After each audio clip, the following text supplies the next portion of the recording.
Hello friends, आपका स्वागत है हमारे यूट्यूब चैनल पे। आज हम लोग देखेंगे वैदिक सभ्यता। वैदिक सभ्यता के महत्वपूर्ण क्वेश्चन को देखेंगे। हम लोग देख चुके हैं, सिंधु सभ्यता के क्वेश्चन देख चुके हैं। आज हम लोग देखेंगे हिस्ट्री का दूसरा चैप्टर वैदिक सभ्यता। तो आज हम लोग स्टार्ट करते हैं। पहला क्वेश्चन है, प्रारंभिक आर्यों के बारे में निम्नलिखित में कौन सा सत्य नहीं है, माने सही कौन सा नहीं है। तो इसमें से सही नहीं है तो वे संस्कृत बोलते थे। तो हाँ, संस्कृत बोलते थे क्योंकि वेदों का रचना किसने किया? तो आर्यों ने किया, ठीक है। और वे घुड़सवारी किए थे, हाँ, घोड़े से आए थे। वे झुंड में भारत आए थे, हाँ, कई झुंड में भारत आए थे। लेकिन वे ग्रामीण सभ्यता थी। ये सही आंसर हो जाएगा। क्या हो जाएगा? राइट आंसर इज वे ग्रामीण निवास नहीं करते थे। ये गलत है, वे ग्रामीण निवास नहीं करते थे। आगे क्वेश्चन देखते हैं हम लोग।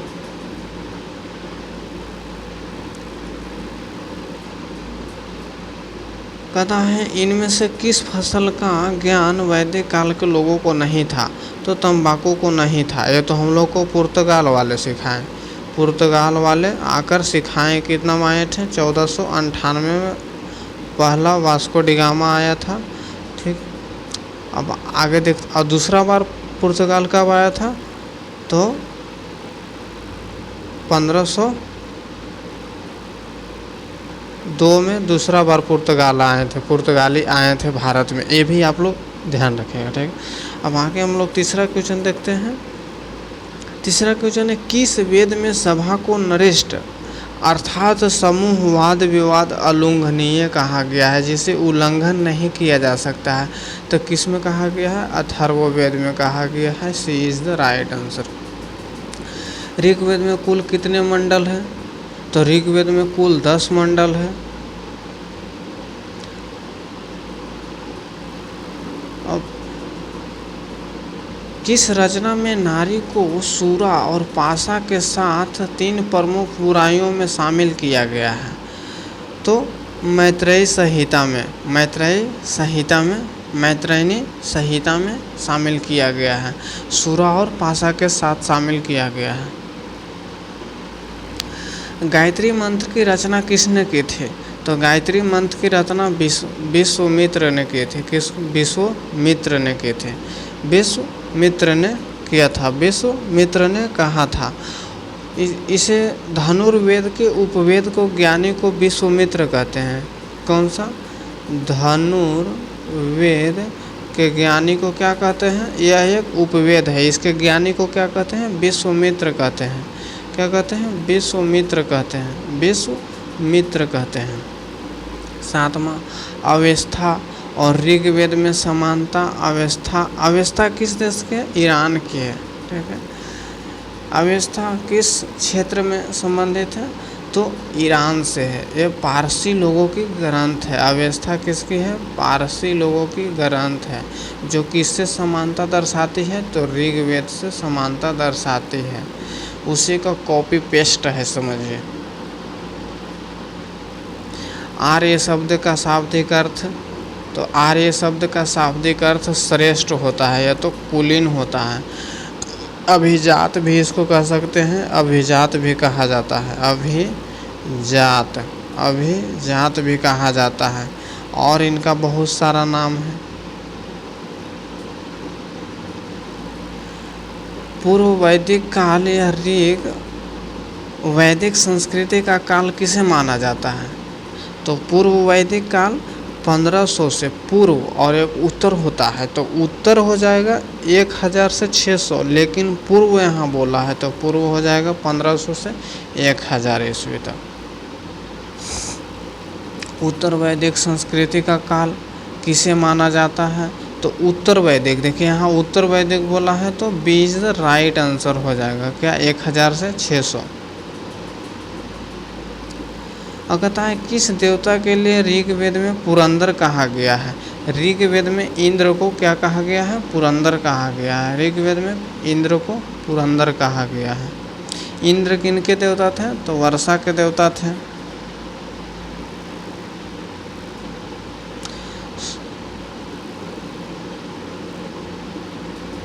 मैसेज जा रहा है बार बार। अब शुल्ब सूत्र किस विषय से संबंधित है? तो ये ज्यामिति से संबंधित है। शुल्ब सूत्र ज्यामिति से संबंधित है।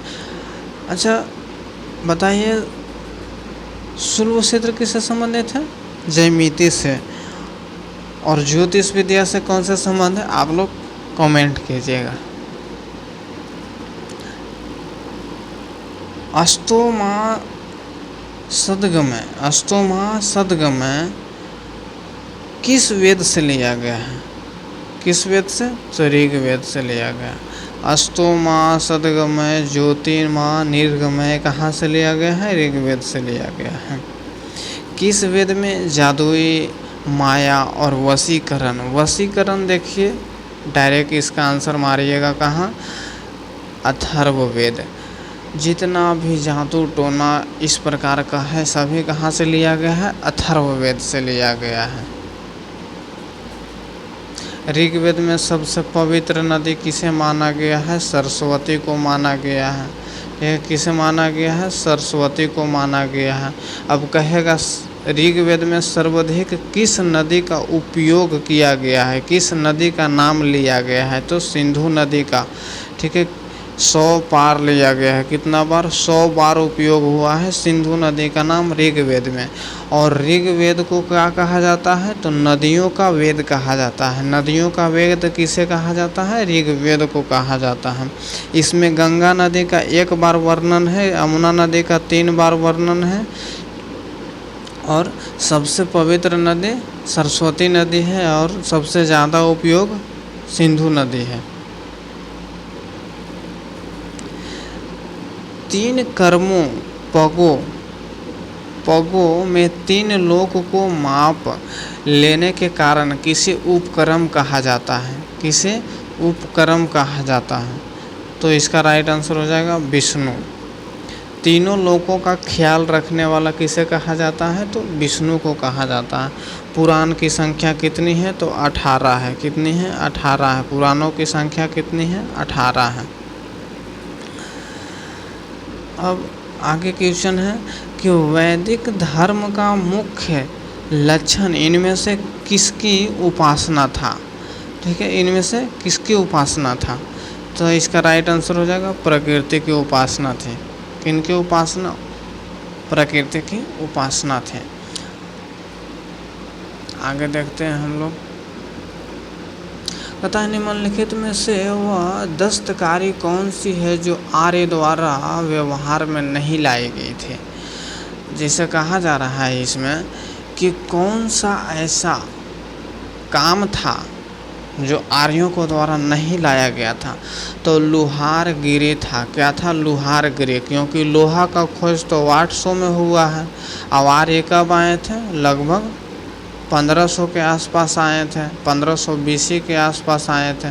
और लोहा का खोज 800 में हुआ। तो 800 में हुआ तो लोहारगिरी का विकास कब हुआ होगा?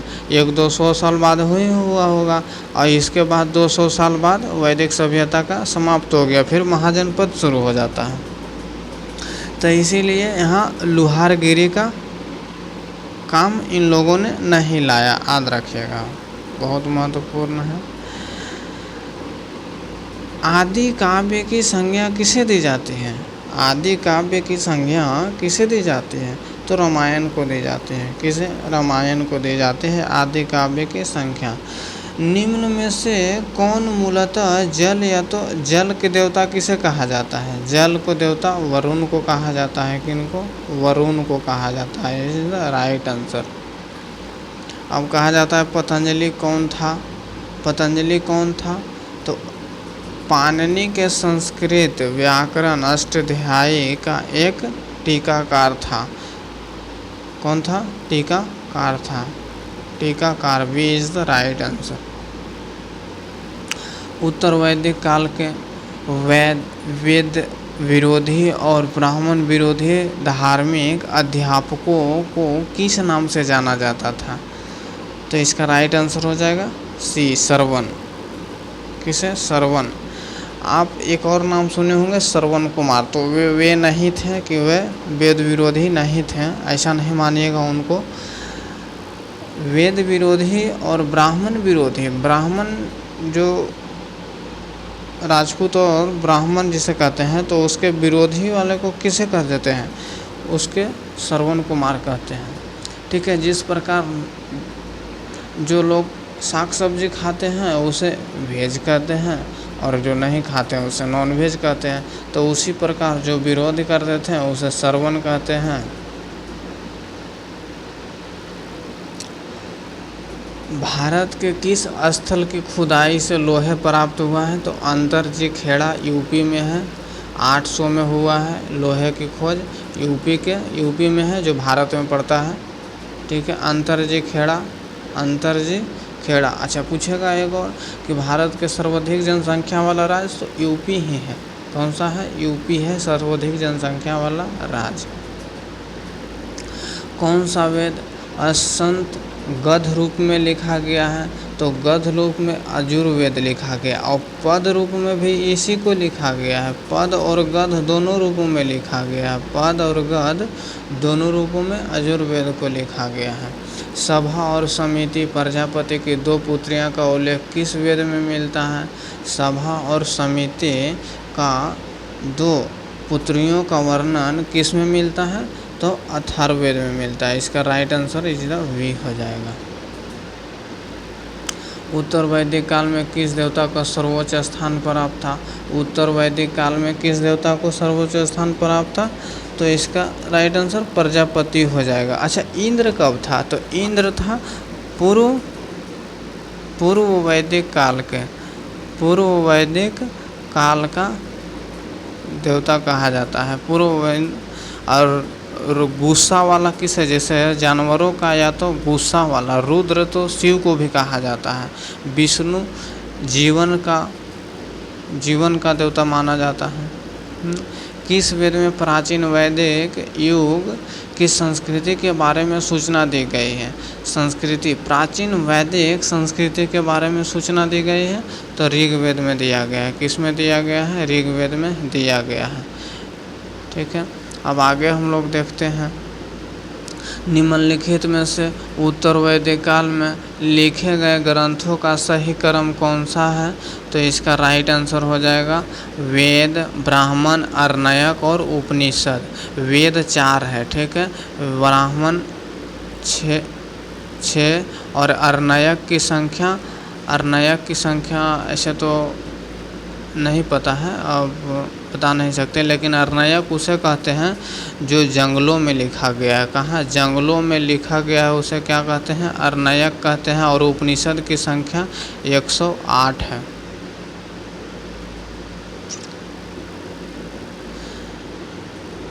निम्नलिखित में से किस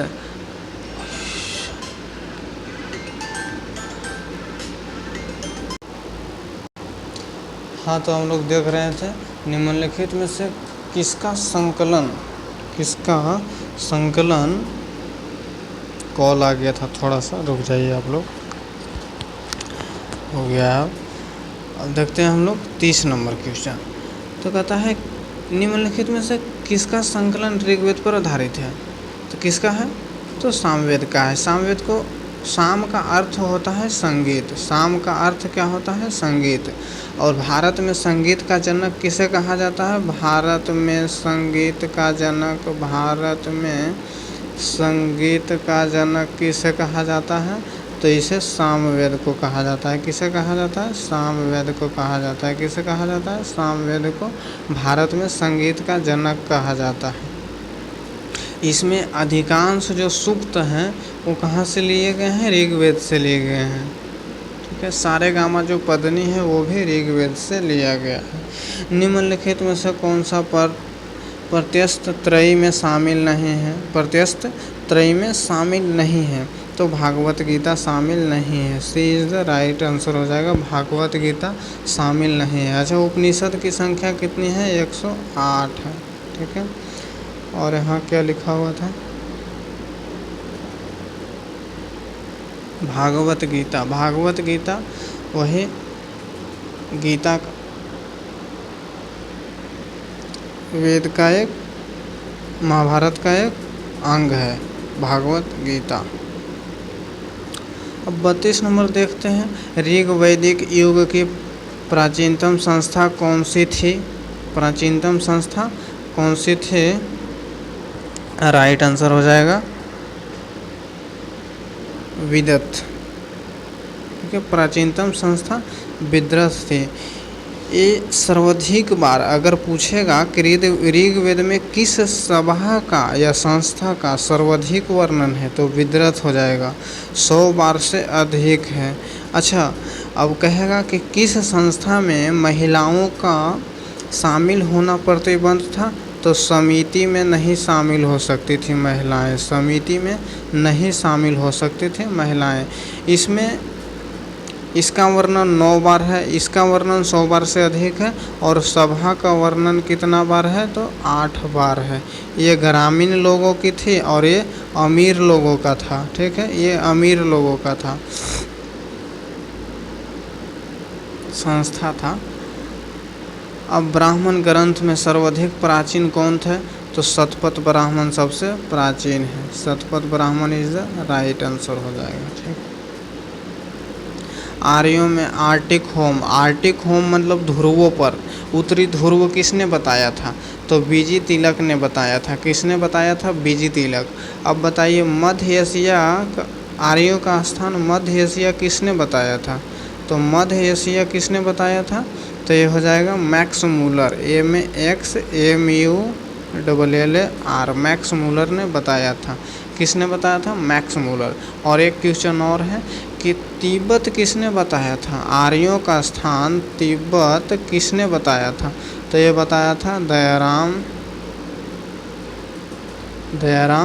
सरस्वती। किसने बताया था? दयाराम सरस्वती ने बताया था। क्या बताया था? दयाराम सरस्वती।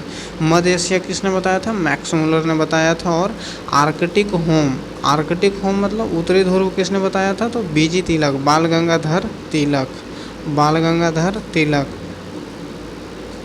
संस्कारों की कुल संख्या कितनी है? 16, जिसमें सबसे पवित्र संस्कार विवाह संस्कार है। सबसे पवित्र संस्कार विवाह संस्कार है। कौन सा विवाह संस्कार है? 21। अब विवाह संस्कार का वर्णन कहाँ मिलता है तो ऋग्वेद में मिलता है। कहाँ मिलता है? ऋग्वेद में मिलता है। विवाह संस्कार का वर्णन ऋग्वेद में मिलता है। ऋग्वेद में कौन सा मंडल सोम को समर्पित है तो 9वां मंडल सोम को समर्पित है। 9वां मंडल सोम को समर्पित है। दूसरा मंडल और 7वां मंडल, दूसरा मंडल और 7वां मंडल सबसे अंतिम मंडल है क्योंकि इसे सबसे अंतिम में जोड़ा गया है। ठीक है, ऋग्वेद में ही दशराग युद्ध का चर्चा है। अब कहता है प्रसिद्ध दशराग युद्ध किनके बीच हुआ था तो आर्य और अनार्य के बीच हुआ था। अनार्य उसको जो मूल निवासी थे। ठीक है, अब कहता है प्रसिद्ध 10 राजाओं का युद्ध, दशराग युद्ध किस तट पर लड़ा गया था? किस तट पर लड़ा गया था तो परुष्णी तट पर। परुष्णी किस नदी को कहते हैं तो रावी नदी के तट पर लड़ा गया था। किस नदी को? रावी नदी के तट पर लड़ा गया था। किस नदी को? रावी नदी के तट पर। अब एक सवाल और आपसे कर सकता है कि बताइए कि भारत और पाकिस्तान की सीमा किस नदी बनाती है तो झेलम नदी बनाती है। कौन सी नदी बनाती है तो झेलम नदी बनाती है। कौन सी नदी बनाती है? झेलम नदी बनाती है। अच्छा, एगो पोरस नाम का राजा था, पोरस नाम का राजा था जो सिकंदर को मात देने को ताकत रखा था और उसी ने सिकंदर हार गया था। पोरस हार गया था लेकिन सिकंदर को भारत में जाने को लिए रोका था। तो वो किस नदी पर हुआ था? झेलम नदी के तट पर हुआ था सिकंदर और पोरस के बीच युद्ध। और दशराग युद्ध की भी कहाँ हुई है? दशराग युद्ध भी रावी नदी पर हुई है। किस नदी पर? रावी नदी। और झेलम नदी पाकिस्तान और भारत की सीमा बनाती है। अच्छा, गोत्र व्यवस्था प्रचलन कब आया तो गोत्र व्यवस्था प्रचलन में कब आया? उत्तर वैदिक काल में। उत्तर वैदिक काल कब से कब है तो 1000 से 600 BC हो जाएगा। 1000 से 600 BC। और कहेगा वैदिक काल सिर्फ बोलेगा तो 1500 से 600 BC तक हो जाएगा। खाली वैदिक काल बोलेगा तो। और वैदिक काल को 2 भागों में बांटा गया है, पूर्व वैदिक काल और उत्तर वैदिक काल। तो पूर्व वैदिक काल 1500 से 1000 है और उत्तर वैदिक काल 1000 से 600 है। आगे देखते हैं हम लोग।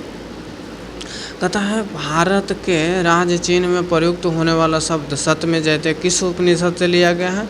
तो मुंडकोपनिषद से लिया गया है। किससे लिया गया? मुंडकोपनिषद से लिया गया है। इसके बारे में हम एक क्वेश्चन और बता देते हैं। जो हाल ही में भारत में G20 शिखर सम्मेलन भारत में हुआ है, भारत में जो G20 शिखर सम्मेलन हुआ है उसमें एक शब्द आता है वसुदैव कुटुंबकम। वसुदैव कुटुंबकम वो कहाँ से लिया गया है? तो महाउपनिषद से लिया गया है। कहाँ से? महाउपनिषद से लिया गया है। कहाँ से लिया गया है? महाउपनिषद से लिया गया है।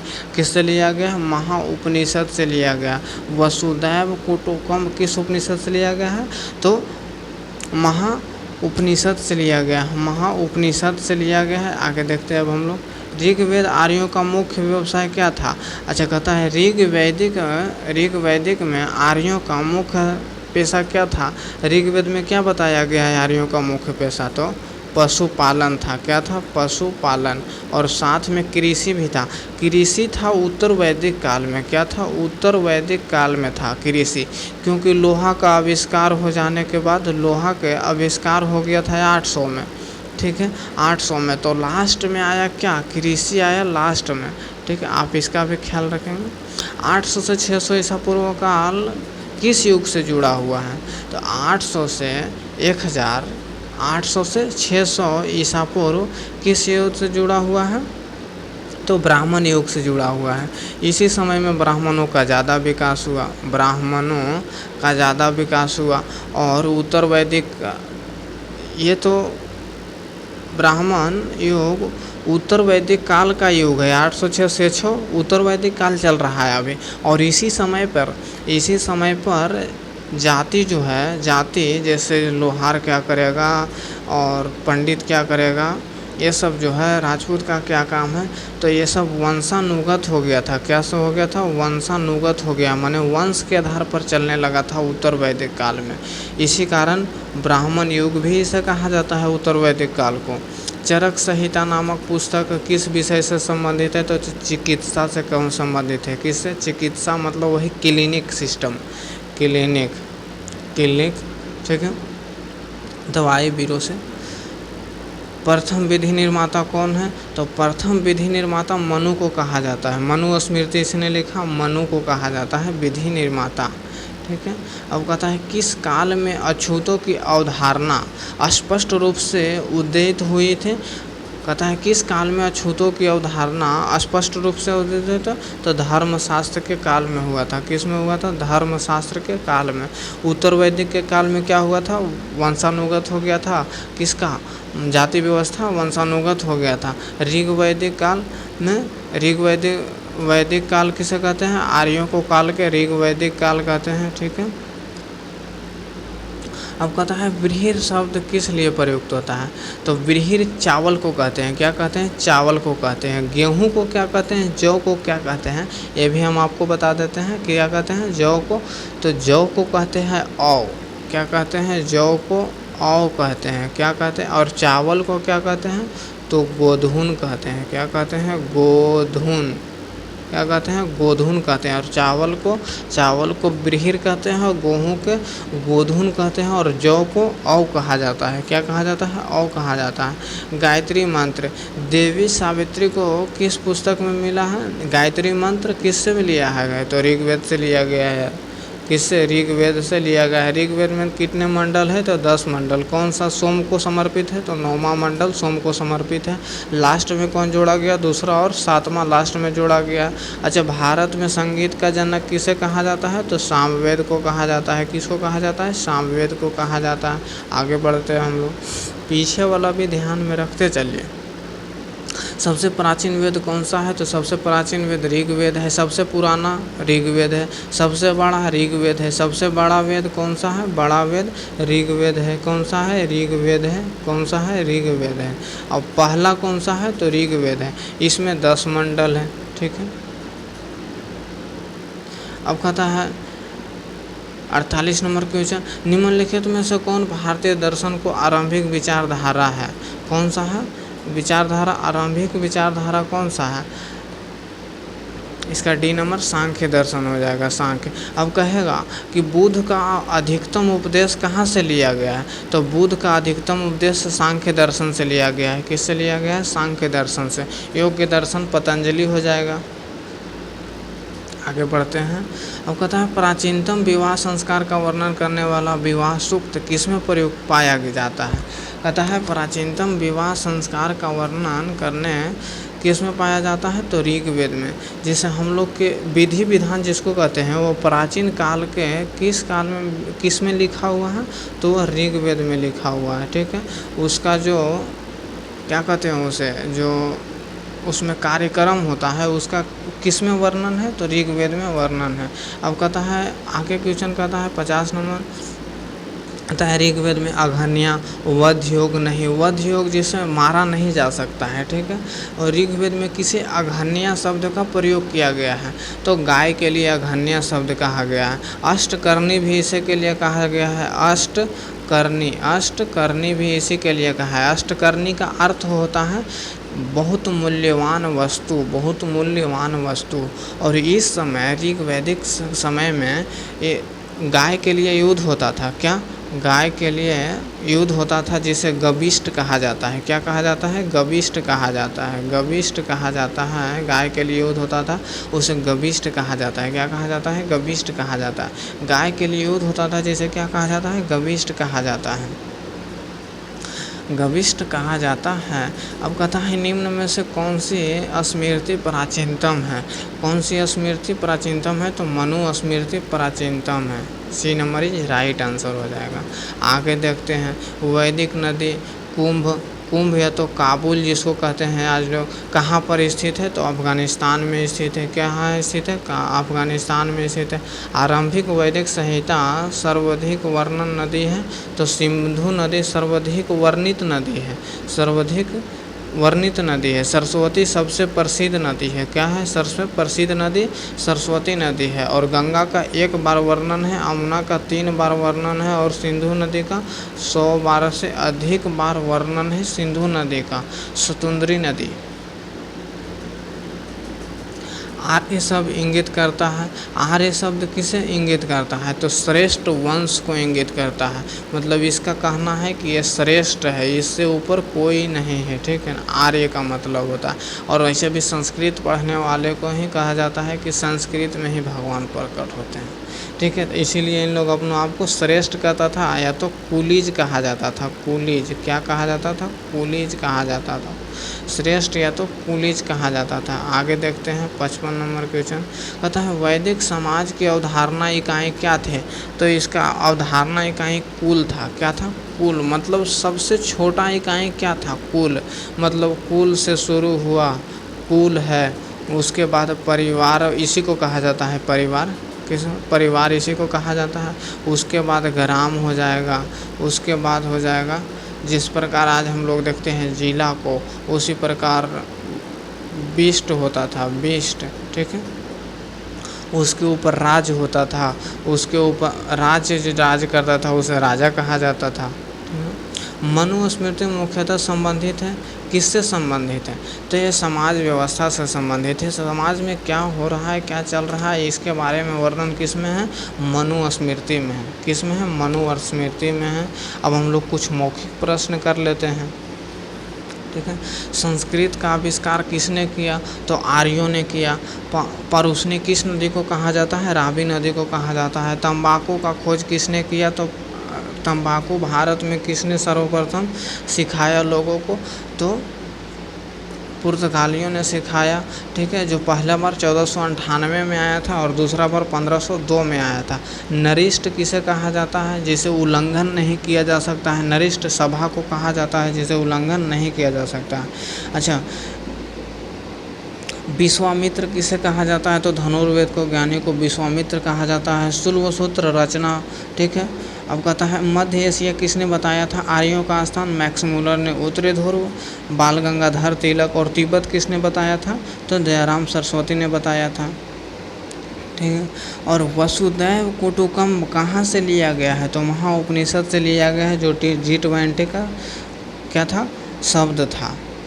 गेहूँ को क्या कहा जाता था आर्य के समय में, तो गोधून कहा जाता था, और जौ को अब कहा जाता था। सबसे बड़ा महाकाव्य कौन सा है, तो महाभारत है। वेद का अर्थ क्या होता है, तो ज्ञान होता है।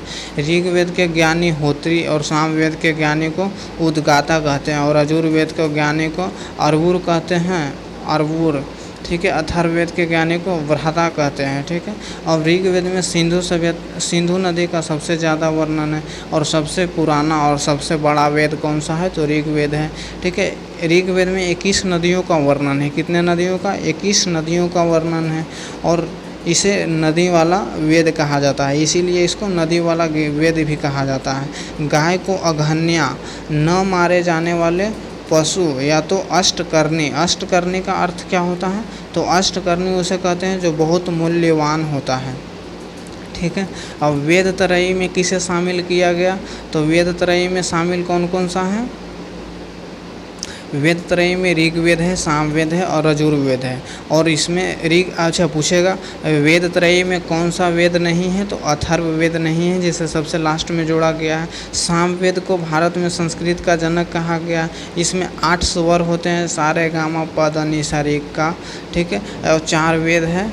भारतीय संगीत का जनक सामवेद को कहा जाता है। वायु पुराण में लिखा गया है, वायु पुराण में लिखा गया है कि समुद्रगुप्त का घोड़ा 3 समुद्र का पानी पीता था। कितने समुद्र का, 3 समुद्र का पानी पीता था। मत्स्य पुराण सबसे पुराना है, मत्स्य पुराण सबसे पुराना पुराण है, ठीक है। अकबर रजनामा अनुवाद कराया किसका, अकबर रजनामा के रूप में किसका अनुवाद कराया, वेदों का रजनामा के अनुवाद कराया, ठीक है। अविवाहित कन्या को अमाजु कहा जाता है, अविवाहित कन्या को अमाजु कहा जाता है, ठीक है। अब विद्रथ को क्या था, तो विद्रथ एक सभा था, ठीक है। कुछ और हम लोग देख लेते हैं क्वेश्चन। ऋग्वेद को ज्ञानी के होत्री कहा जाता है, सामवेद को उद्गाता कहा जाता है, यजुर्वेद को ज्ञानी के अरूर कहा जाता है, अथर्ववेद को ज्ञानी को वृहता कहा जाता है। और इसके ब्राह्मण ग्रंथ भी है, तो वो सब हम लोग बाद में देखेंगे। अब वेदों की रचना ईश्वर ने की है, अतः वेदों को क्या कहा जाता है, अपरूप से कहा जाता है। गुप्त काल में कृष्ण द्वितीय व्यास ने वेदों का संकलन किया है। किसने किया है, गुप्त काल में किसने संकलन किया वेदों को, तो कृष्ण दैवायन किया है, व्यास ने किया है। कौन सा, और प्रारंभ में वेदों की संख्या 3 थे, अतः इसे वेद त्रयी कहा जाता है। अथर्ववेद को बाद शामिल किया गया है, इसीलिए इसे वेद त्रयी में नहीं रखते हैं। ऋग्वेद को शाब्दिक अर्थ होता है मंत्रों का संग्रह। इसमें 10 मंडल है, 128 सूक्त है, और 10,580 रचनाएँ हैं, ठीक है। अब कहता है अधिकतम कारण, ऋग्वेद कहते हैं अधिकता के कारण, इसमें मंत्रों के अधिकता के कारण इसे ऋग्वेद कहते हैं। यह सबसे प्राचीन और सबसे बड़ा वेद है। इसे गायत्री मंत्र की चर्चा है, जो सूर्य या सावित्री देवता के लिए समर्पित है। ऋग्वेद में अज्ञ देवता, देवी देवता की स्मृति का वर्णन है। इसे नदी वाला वेद भी कहा जाता है, क्योंकि इसमें 21 नदियों का वर्णन है। सर्वाधिक वर्णित नदी सिंधु नदी जो 100 बार है, तथा सबसे पवित्र सरस्वती नदी। ऋग्वेद में नदी तमा, देवी तमा तथा मातो तमा किसे कहा गया है, तो सरस्वती नदी को नदी तमा, देवी तमा और मातो तमा कहा गया है। किसे कहा गया है, देवी तमा, मातो तमा और देवी तमा कहा गया है। कुछ हम लोग और देख लेते हैं, ठीक है। और प्रश्नों को हम लोग कुछ देख लेते हैं जो महत्वपूर्ण होंगे, उसे हम करा देते हैं आप लोग को, जिससे आपका ये पूरा चैप्टर अच्छा पूछेगा। पुरुषार्थ कितने प्रकार का होता है, तो पुरुषार्थ 4 प्रकार का होता है। पहला धर्म है, दूसरा अर्थ है, तो तीसरा काम है, चौथा मोक्ष है, ठीक है। और आगे आश्रम की संख्या कितने थे, तो आश्रम की संख्या 4 थे। जो 5 वर्ष की अवस्था, बाला अवस्था से शुरू होता था, शिशु अवस्था जिसे कहते हैं, और कहाँ तक चलता था, मृत्यु तक चलता था। 75 वर्ष के बाद तक चलते रहता था। तो ब्रह्मचार्य किसे कहा जाता है, 5 वर्ष से 25 वर्ष तक ब्रह्मचर्य का पालन करना होता था। और गृहस्थ जीवन 25 वर्ष से 50 वर्ष परिवार के साथ, ठीक है। गृहस्थ जीवन 25 से 50 वर्ष, ठीक है। और वनप्रस्थ 50 से 75 वर्ष सामाजिक तथा धार्मिक जीवन में लिप्त होना पड़ता था 25 वर्ष। और सन्यासी जीवन 75 वर्ष से बाद है। ये 4 हो गया। कौन कौन सा? तो ब्रह्मचारी हो गया, गृहस्थ जीवन, और वानप्रस्थ हो गया, सन्यासी हो गया, ठीक है। अब आगे हम लोग देखते हैं कुछ 1000 से 600 उत्तर वैदिक काल हो जाएगा, ठीक है।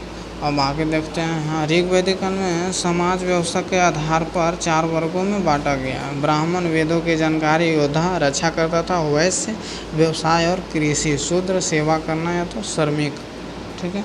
आगे देख लेते हैं। अब वैदिक काल की नदियाँ प्राचीन नाम में क्या कहा जाता था और अभी उसे क्या कहा जाता है? तो सीमा नदी किसे कहा जाता था? तो सिंधु नदी को, विस्ता नदी झेलम नदी को, सुतवस्त को स्वात कहा जाता, गोमती को गोमल और सदानीरा को गंडक कहा जाता है, बिपाशा को व्यास कहा जाता है, और कुम्भ को कुरमर नदी कहा जाता है, कुंभा को काबुल कहा जाता है, द्वंत को घगर नदी कहा जाता है, परुष्णी को रावी नदी कहा जाता है, शतुंद्री को सतलज नदी, अस्करनी को चिनाब नदी, ठीक है। अब सुषमा को सोहन नदी और विपाशा को व्यास नदी कहा जाता है। हिरण्यबाहु को सोन नदी कहा जाता है। हिरण्यबाहु किसे कहा जाता है? सोन नदी। अब हम लोग देखते थे सिंधु सभ्यता और वैदिक सभ्यता में अंतर। तो सिंधु सभ्यता नगरीय सभ्यता थी, वैदिक सभ्यता ग्रामीण सभ्यता थी। सिंधु सभ्यता मातृसत्तात्मक था और वैदिक सभ्यता पितृसत्तात्मक था। प्रमुख पशु बैल था सिंधु सभ्यता में, और वैदिक सभ्यता में प्रमुख पशु गाय हो गया। नियोजन, सिंधु सभ्यता नियोजन सामाजिक था और वैदिक सभ्यता में सामाजिक नियोजन था, ठीक है। और सिंधु सभ्यता में युद्ध में अपरिचित थे, युद्ध करना नहीं जानते थे, और वैदिक सभ्यता के युद्ध के लिए गाय के लिए युद्ध करते थे। और सिंधु सभ्यता में कांसे की खोज हुई, वैदिक सभ्यता में लोहे की खोज हुई। सिंधु सभ्यता में कृषि प्लस व्यापार मुख्य व्यवसाय था, और वैदिक सभ्यता में कृषि प्लस पशुपालन मुख्य व्यवसाय था। सिंधु सभ्यता में शिव और मातृ देवी की पूजा की जाते थे, और वैदिक सभ्यता में इंद्र महत्वपूर्ण देवता था, ठीक है। आप लोग को बता चुके हैं सभा, समिति और विद्रथ। तो सभा निम्न साधारण लोगों की होती थी, और समिति या उच्च वर्ग के लोगों का होता था, और विद्रथ सबसे महत्वपूर्ण संगठन। इसकी चर्चा 122 बार हुई है, ठीक है। भाग लेने की अनुमति नहीं थी किसमें? महिलाओं को। तो सभा और विद्रथ, ठीक है। सर्वाधिक प्रचलन धूसर मिरट भांड का था, ठीक है। अब आगे देख लेते हैं। अश्वमेघ अग क्या है? तो अश्वमेघ अग राजा अपने घोड़े को छोड़ देता था, और घोड़ा जहाँ तक दौड़ जाता था वो राजा हड़प लेता था उस ज़मीन को। वाजपेयी के राजा के शक्ति प्रदर्शन के लिए होता था। इसमें रथों की रेस लगाए जाते थे। राजसूय यज्ञ क्या है? राज्याभिषेक कराया जाता था, उसी समय इसका प्रचलन हुआ राजसूय आगे कराने का, ठीक है। सांख्य दर्शन देख लेते हैं। अब दर्शन देख लेते हैं थोड़ा। सांख्य दर्शन कपिल मुनि है, ठीक है। प्रतिपादक कौन है? कपिल मुनि है। न्याय दर्शन गौतम है। योग्य दर्शन पतंजलि है। वैशेषिक दर्शन कनाद है। और उत्तर मीमांसा वादरायण, और पूर्व मीमांसा जैमिनी है। गौतम बुद्ध के अधिकतर उपदेश सांख्य दर्शन से लिए गए हैं, ठीक है दोस्त। तो आज हम लोग यहीं तक रखते हैं, और पूरा वैदिक सभ्यता क्लियर हुआ होगा आप लोग का, और इसे हो सकता है तो 1-2 बार और देख लें, ठीक है।